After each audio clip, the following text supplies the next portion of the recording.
तो hello guys and welcome back to our channel. अगर आप लोगों को वीडियो पसंद आती है तो इसे लाइक करके जाया करो और सब्सक्राइब कर लो चैनल को, और हो सके तो एक प्यारा सा कमेंट भी कर देना। शाओजी के पीछे पीछे शेन फैमिली अपने नए घर तक पहुंच जाती है, लेकिन जैसे ही दरवाजा खुलता है सबके चेहरे उतर जाते हैं। घर तो अभी अंडर कंस्ट्रक्शन होता है, दीवारें अधूरी, छत का काम पेंडिंग और रहने लायक बिल्कुल भी नहीं। जियांशी और फेंगशी दोनों को उसी वक्त रिग्रेट होता है कि इतना बड़ा डिसीजन शाओजी के हाथ क्यों दे दिया। तब पता चलता है कि ब्रोकर मिस जू उनका पूरा रेंट का पैसा स्कैम कर भाग चुकी है। और सबसे शॉकिंग बात ये कि शाओजी तो अभी भी उस औरत का डिफेंस कर रहा होता है। वो कहता है कि मिस जू ने पहले बताया था कि उसकी एक बूढ़ी माँ है, छोटा सा बच्चा है और उसका हस्बैंड बिल्कुल जिम्मेदारी नहीं उठाता। शाओजी को लगता है कि शायद वो मजबूरी में फ्रॉड कर रही होगी, सिर्फ अपनी फैमिली को फीड करने के लिए। ये सुनकर तो फेंगशी का टेम्परेचर फुल हाई हो जाता है। गुस्से में बोलती है कि तुमने घर बगैर देखे पैसे कैसे दे दिए, सिर्फ इसलिए कि उस औरत ने ये कह दिया था कि आंधी से थोड़ा सा डैमेज हो गया है। फेंगशी उसे डांटते हुए कहती है कि तुम्हारी अकल तो बिल्कुल गधे जैसी है, और गुस्से में अनाउंस कर देती है कि वो कैपिटल प्रीफेक्चर जाकर केस फाइल करेगी, अब कोई मर्जी नहीं। शाओजी बीच में बोलने की कोशिश कर रहा था,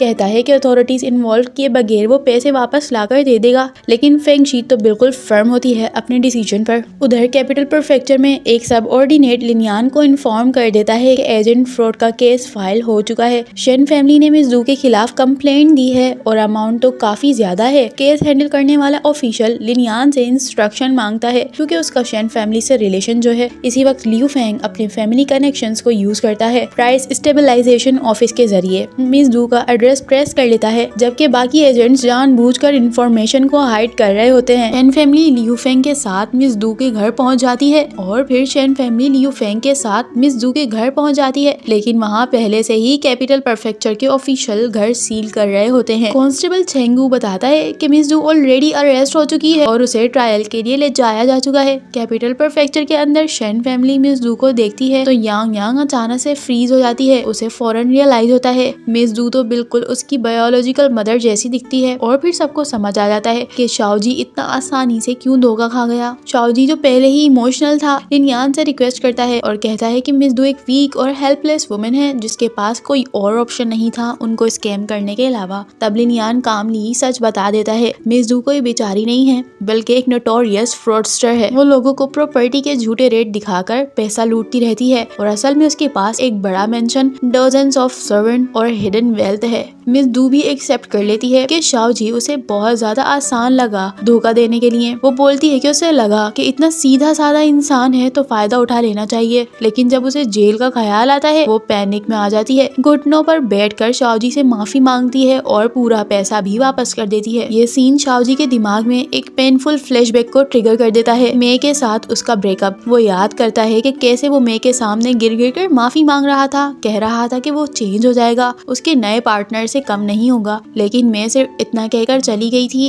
कि यांग यांग का ख्याल रखना। प्रेजेंट में वापस आते ही यांग यांग भी मिस जू को रोता देखकर इमोशनल हो जाती है और उसकी रिजेम्बलेंस मे से देखकर फॉरगिवनेस के लिए बोल देती है। फेंगशी और जियांशी अपने बच्चों की बात मानकर चार्जेस को ड्रॉप कर देते हैं। शाओजी अंदर से टूट चुका होता है, वो एक कमरे में चला जाता है और अपने आप को बंद कर देता है। बार बार बुद्धा स्टाइल बोलता रहता है, form is emptiness, emptiness is form. Family उसे बाहर निकालने की कोशिश कर रही थी। शाओवांग समझ जाती है कि असल में उसे रिजेम्बलेंस ने हर्ट किया है। यांग यांग रोती हुई अपने फादर से कहती है कि अगर वो ग्रेट हीरो नहीं बन सकता उसे कोई फर्क नहीं पड़ता, वो तब भी उस पर यकीन रखेगी। शाओजी इमोशनल होकर बाहर आता है और प्रॉमिस करता है कि वो अपनी बेटी को कभी भी डिसअपॉइंट नहीं करेगा। बाद में फेंगशी लिनियान का शुक्रिया अदा करती है। लिनियान ऑफर करता है कि घर ना मिले तो वो यूशुई मैनर वापस आ सकते हैं, लेकिन फेंगशी पोलाइटली मना कर देती है और कहती है कि वो सभी लोग अब रेस्टोरेंट में ही रहेंगे। लियू फेंग लिनियान के बिहेवियर से समझ जाता है कि उसे शाओवांग पसंद है और शाओवांग की फीलिंग्स भी म्यूचुअल ही रखती है। वो एक्सेप्ट कर चुका था कि उसका चेस करना बिल्कुल बेकार है और करियर पर फोकस करना ही उसके लिए सबसे बेहतर डिसीजन होगा। उधर चाओ रोंग इन्वेस्टिगेशन रिपोर्ट देता है। फेक डेथ, मिसिंग सोल्जर्स और सबके लिंक सिर्फ प्रिंस जाओ तक जा रहे होते हैं। अब चाओ रोंग को काफी गुस्सा आ गया था। वो एम्पेरर को रिपोर्ट करना चाहता था, लेकिन लिनियान उसे कामली स्ट्रेटेजी समझाता है और फिर सीन शिफ्ट होता है रेस्टोरेंट में। जिंग विंग आकर बताती है कि वो लिनियान से शादी करने का डिसीजन ले चुकी है, एक प्रैक्टिकल मैरिज की तरह। शाओगुंग उसे सपोर्ट कर रही थी, कह करके लिनियान एक ट्रस्टवर्दी आदमी है, लेकिन काफी पेन अपने अंदर छुपाई हुई थी। उसे जेलिसी और दुख दोनों हो रहे थे। और दूसरी साइड यांग यांग का एडमिशन होंगवेन एकेडमी में हो जाता है। रिवील होता है कि ये मिरेकल शाओजी के क्रेजी बेकिंग मेथड्स की वजह से हुआ है। शूज साफ करना, बुक्स धूप में रखना, ये सब लेबर वर्क करके उसकी बेटी का एडमिशन होंगवेन में हुआ है। लेकिन जब फैमिली खुशी मना रही होती है, शाओजी का एक लेटर मिलता है।